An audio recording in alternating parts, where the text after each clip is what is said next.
4월 마지막 주가 되었습니다. 부활절을 지내고 몇 주째 주일마다 참 화창한 날씨예요. 올 때마다 마음이 가볍고 또 마음도 맑고 그렇습니다. 특별히 우리 교회 주변의 환경이 계절이 변하는 것을 가까이서 느낄 수 있는 그런 환경이어서 얼마나 또 감사한지 몰라요. 부활의 은총을 누리는 이 주일 아침에 여러분 가운데 부활의 능력과 또 부활의 주님이 주시는 평강으로 충만하시길 바랍니다. 혹시 여러분 기도하시거나 또 어떤 이유로 인해서 하나님께 하나님 왜 나에게 이런 일이 생깁니까? 왜 하필이면 나에게 이런 일이 닥쳐옵니까? 그런 질문 같은 기도를 해보신 적이 있는지 모르겠습니다. 이런 기도를 하게 된다면 대부분 그 이유가 어려운 일이 닥치거나 또는 그 문제가 사업일 수도 있고 질병일 수도 있는데 이해할 수 없는, 내가 받아들이기 어려운, 감당할 수 없는 어려운 일들을 만날 때 아마 그런 질문들을 하게 될 것 같아요. 왜 하나님 나에게 이런 일이 닥쳐옵니까? 그런 경우도 있지만 때때로 이런 경우도 있을 거예요. 내가 하나님의 말씀이라고 받았고 그것이 하나님의 뜻이라고 분명한 믿음이 있었습니다. 그래서 그 말씀대로 순종을 했어요. 나름대로 결단도 했고요. 그렇게 순종했는데 결과가 좋지 않아요. 내가 원하는 대로 되지도 않았고 오히려 그것 때문에 더 어려움이 생긴다고 하면 그때도 그런 질문을 하지 않을까요? 하나님, 왜 나에게 이런 어려움이 생깁니까? 왜 나에게 하필 이 문제가 닥쳐왔습니까? 그런 질문을 하게 될 것 같습니다. 이유에 어찌됐든 간에 인간이 하나님께 묻는다고 하는 것은 우리 힘으로 감당할 수 없는 문제들, 또 우리가 알 수 없는 그 문제들이 인간의 삶에는 얼마나 많이 있어요. 그 자체를 인정한다는 것이고 또 동시에 하나님께는 그 해결책이 있을 뿐만 아니라 하나님께는 내가 모르는 하나님의 뜻이 있으려니 하는 그런 믿음 때문에 하나님께 질문하지 않겠습니까? 나는 모르지만 하나님은 분명히 그 뜻을, 그 이유를 알 수 있을 것이라고 생각하기 때문에 물을 겁니다. 철학에서는 질문을 굉장히 중요하게 여겨요. 그래서 철학자들 가운데는 이 질문을 2단계에서 다음 단계로 넘어가기 위한 문지방을 넘는 것이 질문이다, 이렇게 정의한 사람도 있습니다. 그동안 내가 가지고 있었던 선입견이라든지 자기의 고정관념이라든지 자기의 어떤 관습이라든지 그리고 그 편견이라든지 이런 것을 너무 뛰어넘어서 진실된 나 자신을 발견하기 위해서 필요한 것이 이런 질문이다, 그렇게 얘기하는 거죠. 자기야, 우리가 어떤 문제에 대해서 질문하지 않는다고 하면 대답도 찾기 어려울 겁니다. 대답을 얻으려면 질문을 해야 합니다. 그래서 성경에도 끊임없이 하나님을 향해서 질문하는 사람들의 이야기가 기록되어 있습니다. 그리고 그 질문할 때마다 하나님은 친절하게 계시해 주셨고 또 알려주시기도 했습니다. 그런데 때때로 그것이 하나님께서 말씀하시는 것이 명확하고 아주 선명하게 다가오는 때도 있지만 그렇지 않은 경우들이 많습니다. 그 가운데는 내가 내려놔야 될 것이 많고요, 내가 포기해야 될 것들이 많이 있기 때문에 그 가운데에서도 많은 갈등이 일어나게 되죠. 이게 우리의 모습일 겁니다. 오늘 우리가 함께 보셨던 이 말씀 바로 전에 출애굽기 5장 22절에 모세도 하나님께 질문을 던져요. 어찌하여 이 백성들이 학대를 당하게 하셨습니까? 어찌하여 나를 이곳에 보내셨습니까? 이런 질문을 해요. 그가 이런 질문을 하나님께 하는 이유, 무슨 일 때문에 이렇게 질문할까요? 근데 그 뉘앙스를 가만히 보면 질문하는 그런 기도이기보다는 마치 하나님 앞에 항변하듯 따지듯 하는 것 같아요. 지난주까지 우리가 보신 대로 가지 않겠다고 변명하는 모세를 하나님은 설득하고 또 설득하셔서 마침내 애굽의 바로에게 보내지요. 모세는 끝까지 거절했습니다. 마지막에 모세가 대답했던 건 이거죠. 주님, 죄송합니다만 제발 나 말고 다른 사람 보내시면 좋겠어요. 합당한 사람 보내시면 좋겠어요. 그럼에도 불구하고 하나님은 진노하시면서까지 모세를 보내잖아요. 야, 내가 내 형 아론을 같이 보낼게. 그리고 내가 너와 그의 입에 함께 할 거니까 가거라. 그리고 이 지팡이를 가지고 가라. 이 지팡이 네가 던졌을 때 뱀이 됐고 뱀이 다시 지팡이가 되는 그 기적을 행했던 증거로 보여주셨던 거 아닙니까? 그거 잡고 가라. 그리고 가서 이것으로 이적을 행하라. 그렇게 해서 모세는 이 기적의 지팡이, 하나님의 지팡이를 잡고 애굽으로 갔습니다. 그리고 애굽에 막상 도착해서 그 백성들의 대표를 만나고 보니까 그가 그토록 염려했던 문제가 한순간에 풀렸어요. 그 문제가 뭐냐면 내가 가면 그 백성들이 나를 인정하지 않을 것입니다. 받아들이지 않을 것입니다. 그게 모세의 염려였는데 4장 31절에 보니까 백성이 믿었다고 되어 있습니다. 그리고 여호와께서 이스라엘 자손을 찾으시고 그들이 고난당하는 것을 살피셨다라 하는 말을 듣고 경배했다. 이렇게 기록되어 있습니다. 여러분, 이런 염려가 한순간에 풀렸지 않습니까? 이럴 때 여러분의 마음은 어땠을 것 같아요? 이때 모세의 마음은 어땠을까요? 아니, 공연히 걱정했네. 이렇게 잘 푸는데 역시 하나님 참 감사하네. 뭐 그런 마음도 들었을 것 같기도 하고요. 제가 생각할 때 말이죠. 또 모세의 마음속에 찾아온 거는 자신감도 찾아왔을 것 같아요. 야, 이제 할 수 있겠구나. 그렇게 용기를 얻어서 바로에게 가서 하나님이 전하라는 말씀을 담대하게 전합니다. 내 백성을 보내라고 하나님 말씀하십니다. 내 백성을 보내면 그들이 가서 광야에서 하나님을 예배할 것이니까 하나님이 내 백성 보내라고 말합니다. 그런데 예상 외로, 아니 상상 이상으로 바로가 완강해요. 여호와가 누구냐? 거절합니다. 그리고 이 일 때문에 도리어 이스라엘 백성들이 더 학대를 당하게 됐어요. 그렇게 되자 백성들은 모세를 원망하기 시작합니다.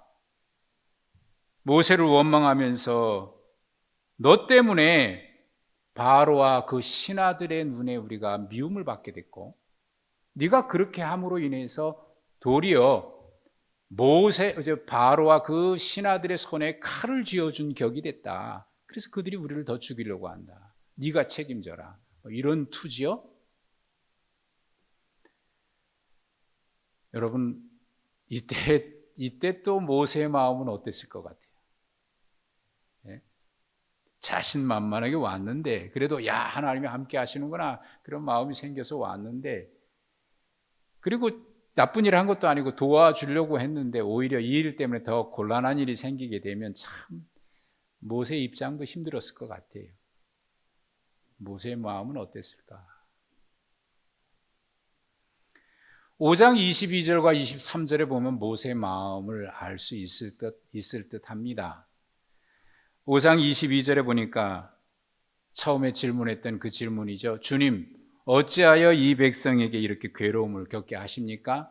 왜 나를 이곳에 보내셨습니까? 라고 하는 질문이 그때 나온 거거든요. 그리고 그 다음 절인 5장 23절을 보면은 모세의 마음이 더 분명하게 나타나는데, 이번에는 제가 세번역 성경으로 읽어드리면은 거기에 분명하게 더 모세의 마음이 나타나요. 어떤 마음이었을는지. 제가 바로에게 가서 주의 이름으로 말한 뒤로는 그가 이 백성을 더욱 괴롭히고 있습니다. 그런데도 주께서는 주의 백성을 구하실 생각을 전혀 하지 않고 계십니다. 하나님이 가라고 그래서 왔고 하라고 해서 말씀대로 전했습니다. 그런데 왜 원하는 대로 되지 않는지, 오히려 더 어려운 일이 생겼는지, 지금 모세는 그거 묻는 거거든요. 두 가지 질문을 제가 처음에 이런 질문할 거라 말씀드렸는데 그 중에 이제 두 번째에 해당되겠지요. 지금 모세는 그 이유를 알고 싶다고 질문하는 것 같아 보이지는 않아요. 오히려 하나님을 향해서 원망하고 있는 것 같고요. 하나님 당신이 책임지십시오라고 항변하고 있는 것 같습니다. 그때 하신 말씀이 6장 1절, 우리가 오늘 보기 시작했던 말씀 1절의 말씀이에요. 여호와께서 모세에게 이르시되 이제 내가 바로에게 하는 일을 네가 보리라. 강한 손으로 말미암아 바로가 그들을 보내리라. 강한 손으로 말미암아 바로가 그들을 그의 땅에서 쫓아내리라. 그리고 이어지는 말씀이 2절부터 9절까지 이어지는데 그 말씀을 자세히 보시면 5번에 걸쳐서 나는 여호와다라는 말씀을 계속 반복하십니다. 세 번은 2절과 6절, 9절에서 세 번은 나는 여호와다라는 것을 직접적으로 말씀하셨고, 또 3절과 7절에는 설명하시는 중에 언급하셔요. 나의 이름을 여호와로는 그들에게 알리지 아니하였다. 또 7절에 너희 하나님 여호와인 줄 너희가 알리라. 그렇게 설명하는 중에 말씀을 하셔요. 근데 이상한 것은요, 오늘 말씀을 쭉 읽다 보면은 1절과 2절 사이에는 뭔가 자연스러워 보이지 않습니다. 1절과 2절에 뭔가 단절이 느껴져요. 내가 바로에게 하는 일을 이제 네가 보게 될 것이다 라고 말씀을 하셨잖아요. 이게 이제 지난주의 마지막에 제 이 말씀으로 마무리를 했는데, 여러분, 하나님이 이제 내가 하는 것을 보게 될 거야, 그렇게 말씀하셨거든요. 혹시 여러분 이 말씀 한 주 동안 묵상하시면서 하나님이 과연 무슨 일을 할까? 이 말씀이 나에게 주신 하나님의 말씀을 받았다면 내가 하는 일을 이제 네가 보게 될 거야 라고 사모하는 말씀으로 받았다면 혹시 여러분들은 무슨 기대를 하시고 한 주간 사셨어요? 하나님이 하시면 무슨 일을 하실까? 나의 삶의 문제, 내 문제 가운데 하나님이 어떤 일을 하실까? 혹시 그렇게 기대하면서 그래 맞아, 하나님이 이런 일을 하셨구나, 그런 경험을 한 주 동안 하신 분이 계신지 모르겠습니다. 어쨌든 내가 하는 일을 이제 네가 볼 거다라고 주님 말씀하셨는데 그 다음에 바로 2절부터는 나는 여호와다 이렇게 말씀을 하시거든요. 그러니까 뭔가 자연스럽지 않잖아요. 이 말 읽다 보면 이 사이에 뭔가 생략된 것이 있는 것 같은 느낌이 있습니다. 저는 이 말씀을 묵상하는 가운데 궁금한 게 두 가지가 생겼는데, 첫째는 바로 1절에서 하나님이 내가 바르게 하는 거 네가 볼 거야 라고 말씀하시고 난 뒤에 갑자기 2절 이후에 나는 여호와라 라고 하는 말씀을 반복하면서 하신 이유, 그 이유가 뭘까 궁금하게 생각을 했습니다. 그리고 그 사이에 하나님의 말씀에 대한 모세의 질문이 여기에 생략됐을 거라는 생각을 했습니다. 어떤 질문이 있었을까? 내가 하는 일을 네가 보게 될 거다라고 주님이 말씀하셨다면 여러분은 그 말씀을 받았을 때 하나님께 뭐라고 질문할 것 같아요? 질문할 것 준비하셨어요? 무슨 질문할까요? 저 같으면 모세가 이런 질문했을 것 같아요. 하나님이 하신 일을 이제 보게 된다고요? 그게 무슨 일입니까? 어떤 일입니까?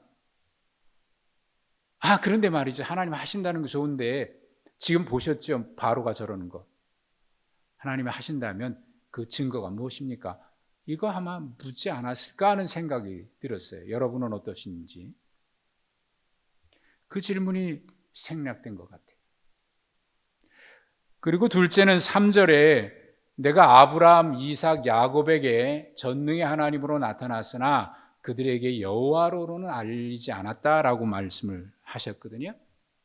그런데 여러분 창세기 보시면 알겠습니다만은 창세기의 여호와 이름이 한 번도 언급된 적이 없던가요? 창세기 4장 26절에는 그때의 사람들이 비로소 여호와 이름을 불렀다라는 말씀이 기록되어 있고, 또 창세기 12장 8절 아브라함의 이야기 가운데 여호와께 제단을 쌓고 여호와 이름을 불렀다라는 말씀이 기록되어 있습니다. 그러니 그전에도 여호와 이름을 알고 있었고 여호와 이름을 불렀던 거죠. 그런데 왜 지금 여기서 그들에게 전능의 하나님으로 나타났고 여호와로는 알리지 않았다라고 말씀을 하셨어요? 도대체 이게 무슨 말이지? 앞뒤가 모순이 있어 보입니다. 왜 이런 말씀이 여기 기록된 것일까? 하나님께서 모세에게 나는 여호와다라고 말씀하신 것은 출애굽기 3장 15절이죠. 떨기나무 불꽃 가운데 임재하신 하나님을 거기서 경험하고 난 뒤에 하나님께서 모세에게 말씀하신 게 있었어요. 내가 너를 보내겠다. 바로에게 가서 내 백성을 건져내라. 하나님의 계획을 말씀하셨죠. 그때 모세 두 가지 질문했습니다. 내가 누구에게 갑니까? 또 하나는 내가 가서 얘기하면 나를 보낸 그 신이 누구냐?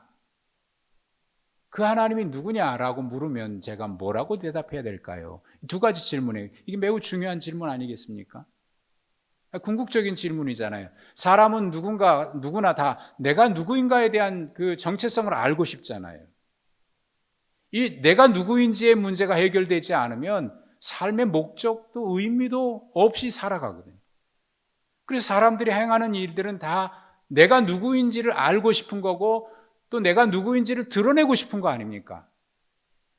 그래서 내가 누구인지를 드러내고 싶어서 어떤 사람들 중에는 명품으로 치장하기도 하고요. 사회에서 내가 어떤 사람이다라고 하는 것을 드러내기도 하고. 그런데 사실 그게 자기 진짜 모습은 아닌 거 아니에요? 어쨌든 내가 누구인지의 문제가 해결되지 않으면 살면서도 삶의 의미도 보람도 목적도 없이 그냥 사는 대로 살게 되지요. 그러니 매우 인간에게는 중요한 질문입니다.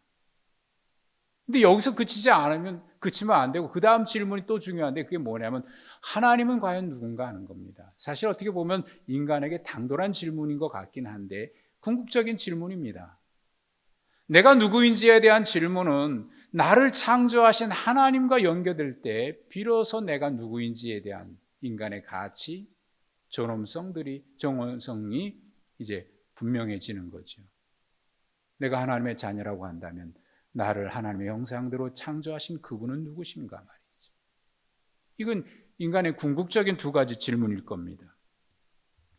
더욱이 하나님은 누구신가라고 하는 이 질문은 하나님을 더 깊이 알고 싶다고 하는 질문일 수 있어요. 서울대학교 종교학과 교수인 배철현 교수가 쓴 두 가지 책, 여러 번 책이 있습니다. 제가 읽었던 두 가지 책이 있는데 하나는 신의 위대한 질문이라고 하는 책이고 또 한 거는 그것과 같이 연결된 책인데 인간의 위대한 질문이라고 하는 두 가지 제목으로 된 책이 있습니다. 그 책에서 그분이 이런 얘기를 했어요. 모세는 신에게 당신의 이름이 무엇입니까? 라고 질문한다. 성서에서 신의 이름을 대놓고 물어본 것은 모세가 처음이었다. 모세는 다른 사람을 통해 간접적으로 들은 신이 아니라 자신이 직접 만난 신을 확인하고 싶었다. 그러고 보면 하나님을 향해서 질문하는 이 질문, 주님 당신은 누구십니까? 라고 하는 이 질문은 하나님을 만났거나 하나님을 경험한 사람, 하나님의 은혜를 경험한 사람들이 공통된 질문이에요. 사울이 다메섹에 가는 중에 부활하신 예수님을 만났을 때 했던 질문도 이겁니다. 주님, 당신은 누구십니까? 라고. 많은 신앙을 경험했던 사람들의 책들을 봐도 그들의 책에 이런 질문이 반드시 있어요. 인도의 썬다싱이라든지 그 외에 어거스틴으로 돼서 많은 분들의 그 하나님 체험하는 그 순간의 기록들이 거기 기록되어 있는데, 거기 보면 찾아오신 주님을 만나는 그 순간에 주여 누구십니까? 인간의 공통된 질문이에요. 하나님을 경험하거나 하나님의 은혜를 체험한 사람들의 질문입니다. 어째서 나를 보내주셨습니까? 항의하는 모세에게 하나님은 이제 내가 바로에게 하는 일을 네가 본다라고 하셨습니다. 여러분, 이 말씀을 들었을 때 모세는 무슨 기대를 했을까요? 하나님이 뭔가 일을 한다고 하면, 만약에 여러분에게 이 말씀이 주어졌다면 여러분 무슨 기대를 할 수 있을까요? 아, 드디어 하나님이 일을 하신다고? 야, 그러면 인생 역전, 인생 대박 사건이 드디어 일어나는가 보다. 혹시 그런 기대하지 않을까요? 그냥 꿈만 꿔도 오늘 뭐가 좋은 일이 있을까 그렇게 기대하는 우리인데 말이죠. 모세는 아마 그런 생각을 하지 않았을까요? 야, 드디어 이 교만한 바로가 고꾸라지는구나. 그리고 두 손 두 발 다 들고 하나님 잘못했습니다. 그리고 이 백성들 보내겠구나. 그런 생각하지 않았을까요? 그런 기대를 하고 있는 모세에게 하나님이 하신 말씀은 그 일을 행할 내가 누구냐? 그걸 먼저 말씀하셨어요. 그래서 그때부터 나는 여호와다라고 하는 말씀이 계속 나오는 겁니다. 근데 여기에 우리의 갈등이 있고 고민이 있는 것 같아요. 인간의 갈등하는 문제는 하나님과 우리의 생각이 다르기 때문에 그렇습니다. 하나님의 뜻을 알고 싶어서 질문했고 그랬는데 때때로 그것이 선명하기도 하지만 대체로 고민하게 되는 것은 그 하나님의 뜻을 따라 살려면 우리에게 많은 희생, 내려놓음, 자기 포기가 뒤따르지 않으면 안 되는 일들이 많기 때문에 여기에 갈등이 있지 않겠습니까? 하나님의 생각과 우리의 생각이 다를 수밖에 없기 때문에 여기 갈등이 있습니다. 우리의 관심사는 하나님께서 무슨 일을 할까, 무슨 기적이 일어날까, 여기에 관심이 있는데 하나님은 그 이전에 네가 나를 좀 알았으면 좋겠다. 네가 나를 믿는다고 하지? 네가 나를 알았으면 좋겠다. 예수님께서 제자들에게 질문했던 것도 그거죠. 너희는 나를 누구라고 하느냐? 전에 치무했던 교회에서 중요한 결정을 해야 될 순간이 다가왔을 때 제가 하나님 앞에 이렇게 기도했습니다. 하나님, 저를 왜 이 교회에 보내셨습니까? 그런 질문을 하나님 앞에 했습니다. 그때 제 마음속에 하나님이 주신 감동이라고 생각된 것이 있었는데 그게 뭐냐면 야, 내가 이때를 위해서 너를 보냈어. 저는 그것이 하나님이 주신 음성이라고 생각했고 그래서 그 교회에 머물기로 결정을 했습니다. 그런데 그 이후 교회는 감당하기 어려운 갈등이 계속 있었습니다. 그때마다 하나님 앞에 묻고 또 물었습니다. 주님이 머물라고 해서 머물렀는데 왜 이렇게 어려움이 많습니까? 그때마다 하나님은 제 마음에 이런 마음을 주셨는데 이제 곧 내가 하는 일을 네가 볼 것이야 라는 그런 마음을 주셨습니다. 저는 모세처럼 당장의 인생 대역전 같은 놀라운 기적이 일어날 줄로 기대했습니다. 그런데 그런 일은 전혀 일어나지 않았습니다. 달라진 것은 아무것도 없었습니다. 그런데 그런 기적보다 더 놀라운 것을 제가 경험했는데 하나님이 함께 계시고 있다. 하나님이 저를 붙들고 계신다라고 하는 은혜를 경험했습니다. 그래서 저는 지금도 분명히 고백할 수 있습니다.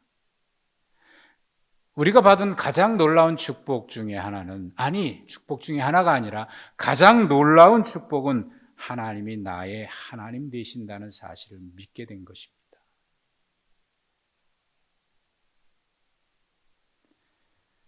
물론 그 전에도 하나님이 함께 계심을 믿지 않은 것은 아닙니다. 그런데 대부분 그 전에는 어떤 문제가 해결됐을 때, 어떤 일이 일어났을 때 그런 일을 통해서 하나님이 나와 함께 계신다는 것을 고백했고 알았습니다. 그러나 그 이후 하나님이 나와 함께 계시는 것은 어떤 일이나 사건이 아닌 매 순간 나와 함께 계시는 분임을 아주 세밀하게 느끼기 시작을 했습니다. 이게 가장 큰 축복이죠. 하나님께서 3절에 아브라함, 이삭, 야곱에겐 전능의 하나님으로 나타났는데 그들에게 여호와로는 알리지 않았다라는 말씀을 하셨어요. 그의 어떤 모순 같은 이야기라고 제가 말씀을 드렸죠. 여러분, 전능의 하나님과 여호와 하나님이 다른 분일까요? 어떤 분은 구약의 하나님 다르고 신약의 하나님 다르다라고 얘기하는 사람들도 있는데 하나님이 다른 분일까요?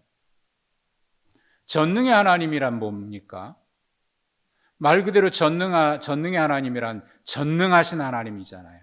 모든 문제를 해결하실 수 있고 말씀으로 천지를 창조하셨으니까 그 모든 만물을 다스리고 통치하시는 하나님, 기사와 이적을 행하실 수 있는 그런 능력이 있으신 하나님, 전능하신 하나님이잖아요. 그분이 해결하지 못할 문제가 있을까요? 그래서 우리는 전능한 하나님이라고 얘기하면 언제나 모세가 기대했던 것처럼, 그리고 제가 기대했던 것처럼 어떤 놀라운 사건이 일어나는가 보다, 대박 사건, 대역전이 일어나는가 보다, 그런 기대를 하게 되지요. 그런데 출애굽기 3장 15절에 하나님께서 모세에게 나는 여호와다라고 말씀하실 때 나는 스스로 있는 자다 이렇게 말씀하실 거예요. 여호와, 스스로 있는 자다. 근데 이 스스로 있는 자라고 하는 이걸 가지고 철학자들은 많은 의미로 해석을 해요. 신학자들 중에도 그렇습니다. 많은 의미를 담고 있습니다만 명확하게 제가 이해하는 대로 말씀을 드리면 나는 나 자신이다. 그런 의미입니다. 이게 무슨 말이냐면 하나님은 다른 어떤 개념이나 다른 존재로 정의될 수 있는 분이 아니라는 겁니다. 신학교에서 신론을 배울 때 하나님이 계시는 것을 증명할 수 있는 하나님의 존재 증명이라고 하는 이론을 배워요. 그런데 여러분 생각해 보세요. 하나님은 이 땅에 있는 모든 것으로 증명해낼 수 있는 그런 분일까요? 하나님은 그 자체로 존재하는 분이지 다른 것으로 증명될 수 있는 그런 분이 아니라는 거예요. 하나님은 하나님 그분입니다. 그리고 여호와 하나님은 성경에서 언제나 하나님과 우리 사이 언약의 하나님으로 말씀을 하셔요. 친밀하게 다가오셔서 우리에게 약속하시고 언약하시는 하나님. 돌아가신 분입니다만 유진 피터슨 목사님이 한 이야기 가운데 그의 책에서 제가 참 늘 기억하고 있는 이야기는 이겁니다. 우리가 믿는다고 하는 것은 단순히 하나님이 계신다는 사실을 믿는 것이 아니라 그분이 지금도 우리에게 다가오셔서 말씀하시고 있다는 사실을 믿는 것이다. 야고보서 2장 19절에 보면은요, 귀신도 하나님이 한 분이신 것을 믿고 떤다라고 얘기했습니다. 그런데 여러분, 그것이 귀신이 하나님을 믿는다고 얘기할 수 있을까요? 단순히 아는 것하고 믿는 것은 분명히 다른 겁니다. 그래서 야고보서에는 하나님을 아는 것과 믿는 것이 하나가 되어 온전한 예수 그리스도의 장성한 분량에까지 자라나라고 얘기했거든요. 귀신이 안다는 것이 하나님을 믿는 건 아니죠. 예수님께서 귀신 들린 자를 고치실 때에 귀신 들린 그 속에서 귀신이 나오면서 나는 당신이 누구신지를 아오니 하나님의 보내신 자입니다라고 얘기를 했어요. 그렇다고 그 귀신이 예수님을 믿는 겁니까? 단순히 하나님이 이 땅에 이 세상에 존재한다라고 얘기하는 것이 하나님을 믿는 것은 아닙니다. 믿음은 하나님이 계신다는 그것뿐만 아니라 그런데 그분이 나에게 어떤 분인지 그래서 성경에는 언제나 믿음을 관계적 개념으로 설명을 했어요. 하나님은 창조자고 우리는 그분의 형상을 따라 지음받은 피조물이라고 하는 관계죠. 그리고 하나님은 우리를 인도하시는 양이고 우리는 그분의 양이 아니라 목자이고요. 예, 죄송합니다. 반응이 없어서는 맞는 말 했는 줄 알았어요. 하나님은 그분이 목자고 우리는 그분의 인도를 받는 양이죠. 이 관계가 중요하지 않겠습니까? 하나님은 아버지고 나는 그분의 자녀이고 그 사실을 믿는 거예요. 그래서 그분의 말씀대로 살아가는 거죠. 이게 믿음인 거죠. 하나님은 이스라엘 백성들에게 놀라운 관계의 언약을 약속하시면서 나는 여호와다라고 말씀하셨는데 그 언약의 핵심이 7절에 있습니다. 너희를 내 백성으로 삼고 나는 너희 하나님이 되리니 이것이 여호와입니다. 성경에는 이 말씀이 창세기부터 요한계시록까지 계속 언약으로 약속되고 있어요. 너는 내 백성이고 나는 너희 하나님이다. 이게 언약의 핵심입니다. 우리가 하나님의 백성이고 그분이 우리의 하나님이라고 하는 이 놀라운 언약 말이죠. 5절에서 하나님은 모세에게 말씀하십니다. 이제 애굽 사람의 종으로 삼은 이스라엘 자손의 신음소리를 내가 듣고 나의 언약을 기억하노라. 그리고 6절에서 하나님이 기억하신 언약을 다시 말씀하십니다. 그러므로 이스라엘 자손에게 말하기를 나는 여호와라. 내가 애굽의 사람의 무거운 짐 밑에서 너희를 빼내며 그들의 노역에서 너희를 건지며 편팔과 여러 큰 심판들로서 너희를 속량하여. 여호와 하나님은요 언약의 신실하신 하나님. 여기 기억한다 그러니까 그전에는 기억 못했다가 이제 기억했다는 그런 말이 아닙니다. 언제나 기억하시는 하나님, 그리고 잊지 않으시고 그것을 이행하시는 하나님, 그 일을 이행하시기 위해서 쉬지 않고 일하시고 움직이시는 하나님. 키엘케고르라고 하는 철학자가 하나님의 언약의 하나님에 대해서 이런 이야기를 했습니다. 하나님은 그 약속들이 이루어질 때까지 자신의 결심 안에 스스로 갇혀 계신다. 여러분 그렇습니다. 하나님은 언약을 통해 우리와 함께 하시기로 결심하셨습니다. 어찌해서 이 백성이 당하게 했습니까? 어찌해서 나를 보내셨습니까? 물으며 항변하는 모세에게 하나님 말씀하시죠. 이제 내가 바르게 하는 일을 네가 보리라. 그리고 8절에서 다시 확인하십니다. 내가 아브라함과 이삭과 야곱에게 주기로 맹세한 땅으로 너희를 인도하고 그 땅을 너희에게 주어 기업을 삼게 하리라. 나는 여호와라 하셨다 하라. 하나님은 한번 언약한 것을 이루실 때까지 우리를 당신의 백성으로 삼고 그분의 하나님이 되리라고 하는 그 결심, 하나님이 약속하신 그 결심 안에 스스로 그 안에 머물러 계십니다. 그리고 우리를 그 약속 안으로, 언약 관계 안으로 우리를 끊임없이 하나님과 백성, 아버지와 자녀 그 관계 안으로, 언약 안으로 우리를 끊임없이 들어오라고 부르고 계시는 거예요. 근데 하나님은 변함이 없으신데 문제는 우리에게 있어요. 9절의 말씀을 보시면 이렇게 되어 있죠. 모세가 이와 같이 이스라엘 자손에게 전하나 그들이 마음의 상함과 가혹한 노역으로 말미암아 모세의 말을 듣지 아니하였더라. 예, 이겁니다. 하나님은 변함이 없으신데 우리가 살면서 이런저런 마음이 상하기도 하고 힘들기도 하고 어렵기도 하고 지치기도 하니까 그 하나님의 무한하신 은혜의 약속 안에 하나님은 그 자리에 우리로 들어와서 스스로 머물러 계시면서 이 안에 들어와라 이렇게 하는데 그 안에 안 들어가는 거예요. 자꾸.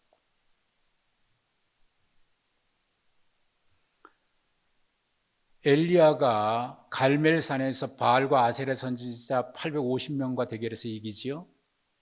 엄청난 일이 벌어졌습니다. 그런데 그 일 이후에 갑자기 엘리야가 낙심이 돼서 깊은 산으로 숨어 들어갑니다. 그리고 그곳에 가서 하나님 앞에 이렇게 기도해요. 하나님 차라리 나를 죽여주십시오. 삶의 의욕을 다 잃어버린 겁니다. 의미를 잃어버린 겁니다.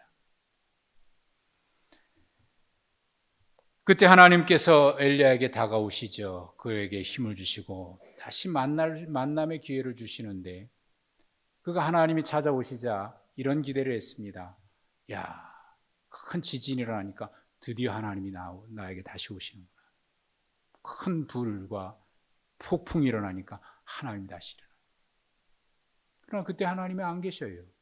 그럼 뭘 얘기하는 거냐면, 이전에 하나님이 전능하신 하나님은 뭔가 문제를 해결하고 굉장한 사건을 일으키고 대박 사건이 일어나는 그런 전능하신 하나님이 또다시 나타나서 이 모든 문제를 일시에 해결하고 그런 능력으로 나를 붙들어 주기를 기대했던 엘리야의 마음을 얘기하는 겁니다.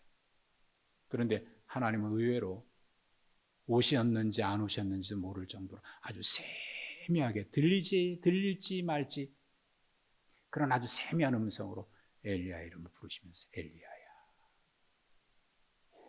세미한 음성 중에 다가오십니다.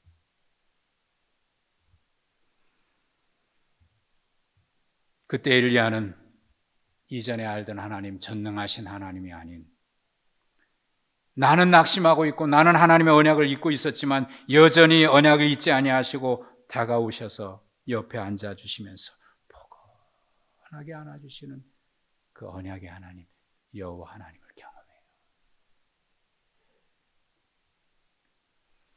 저는 하나님께서 나는 여호와라 당신의 이름을 스스로 밝히시고 너희는 내 백성이고 나는 너희 하나님이다 그러면서 너희 하나님 여호와인 줄 너희가 알리라 언약을 다시 확인해 주신 그 하나님, 그 여호와 하나님이 우리에게 그렇게 말씀하시는 것이 이렇게 느껴졌습니다. 마치 당신 곁에 우리를 두기 위해서 살짝 자리를 마련해 놓고요, 여기 누구도 앉지 못하게 자리를 비워놓고 얘야 너는 내 백성이야, 나는 너의 하나님이야, 이리 와봐, 여기 자리 비어있지, 너를 위해서 여기 비워놓은 자리야, 여기 와서 앉지 않겠니? 그렇게 우리에게 말씀하시는 하나님으로 느껴지는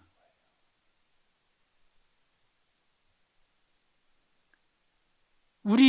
우리를 앉히시기 위해서 곁을 주시는, 어떤 사람은 가기만 하면 곁을 안 주잖아요. 하나님은 곁을 주시기 위해서 자리를 마련해 놓고, 너 힘들고 어렵구나, 여기 와서 앉아라, 곁을 주시면서 자리를 비워놓으시면서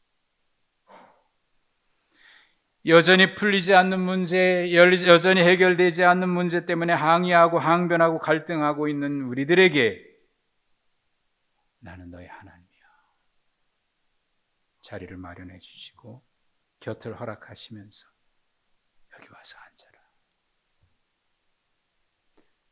따뜻한 사랑으로 불러주시는 그 하나님으로 이 주님이 나는 여호와라고 말씀하시는 것이 그렇게 느껴지는 거예요. 아마 여기 계신 분 중에 하나님이 모든 문제를 해결해 주셔서 전능하신 하나님으로 말이죠, 한순간에 뭐가 해결되는 것을 기대하고 지금도 고민하고 갈등하면서 아파하면서 항변하고 하는 분들이 계실 수 있을 거예요.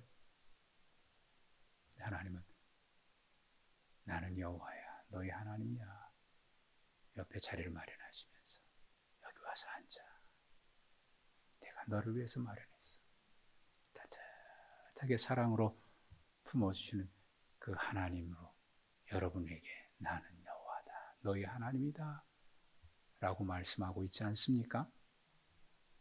여러분, 어디 가서 뭐가 없을까, 이 문제가 해결되는 한순간에 뭐가 역전되는 게 없을까 여기저기 방황하지 마시고 주님이 곁을 내주시면서 여러분을 위해서 마련하는 자리 비워두시고 여기 와 앉아, 내가 너의 하나님이야 하실 때 여러분 그 자리에 앉으시지 않으시겠습니까?